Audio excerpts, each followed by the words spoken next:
persons with disabilities, and the organization can contact the universities or the colleges if they wanted to organize or could extend the support in sports. For example, Paralympics committee, very special committee, Olympics, Special Olympics. So all these committees they can get the support. And the most important thing in education part is scholarship.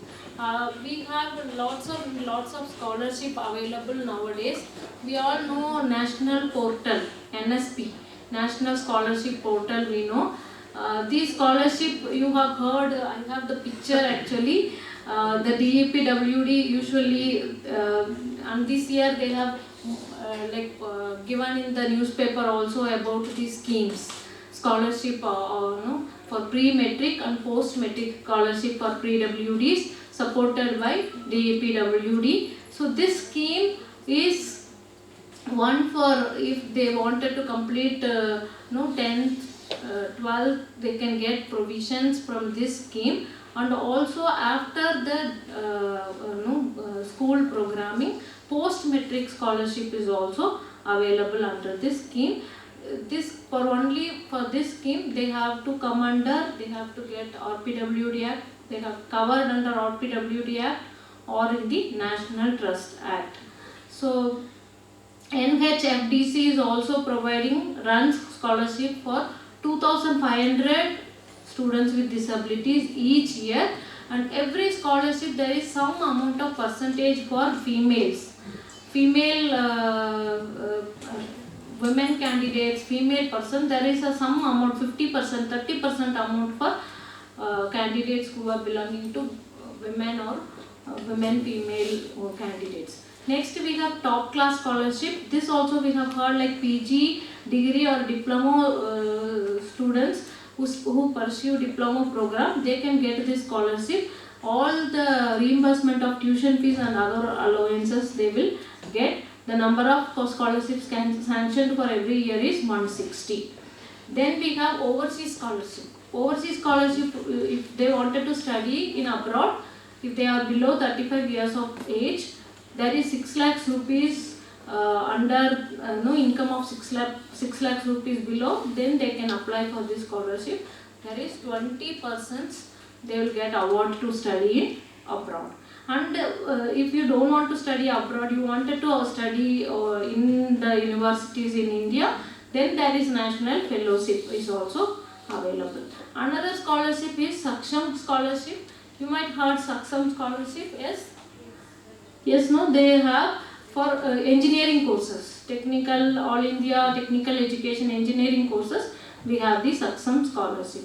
And already I told, like National Fund for Persons with Disabilities, they are providing reimbursement of tuition fees, 100% blind and 100% deaf without cochlear implant. They are reimbursing the scholarship from 9th to 12th classes. Okay, there are different other programs we have, like you have heard about apart from this scholarship in higher education, there is other programs for employment, central government policies for employment. Employment is how many percentage of reservation? 1%. 4%. 1% for each disability and 4%. So in all regular schemes under the section 19(2), it provides it to include all regular schemes. There is provision under 4%.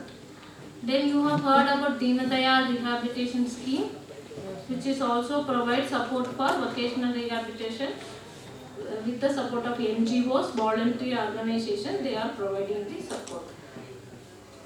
Now we have, I have added the picture.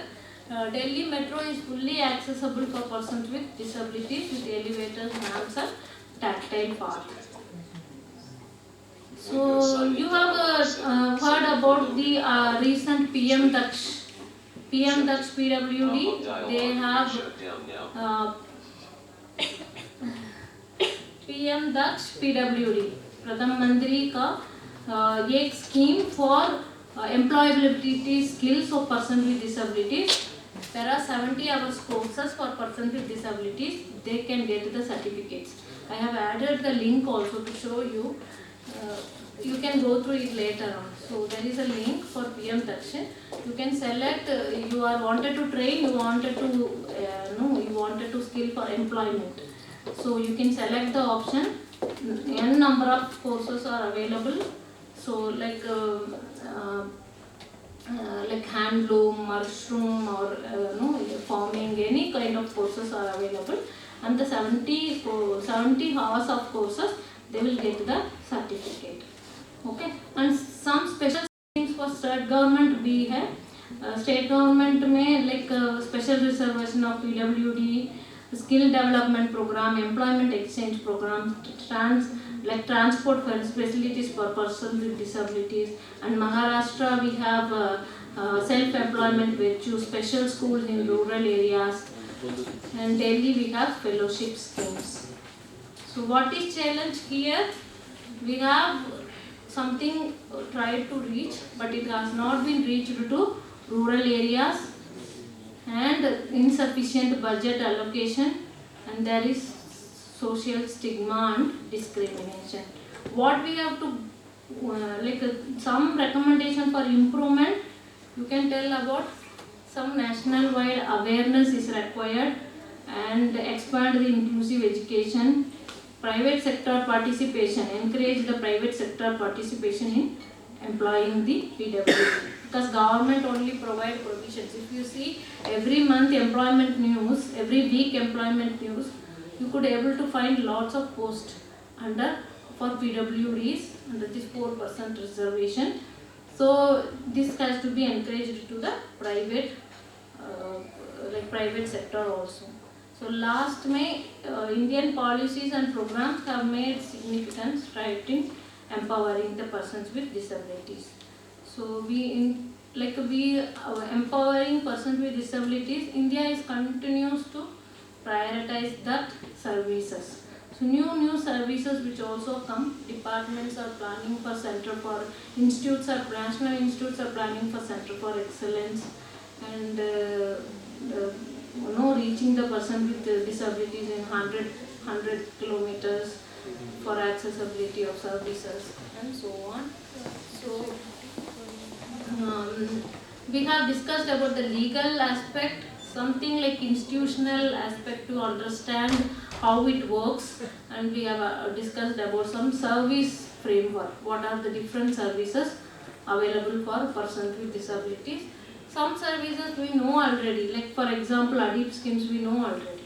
But some other services like these scholarships and all has to be gone through it and share with somebody, creates an awareness to add, gets an awareness on this aspect.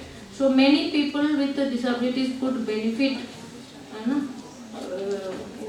in the services of persons with disabilities. Thank you everyone. Thank you.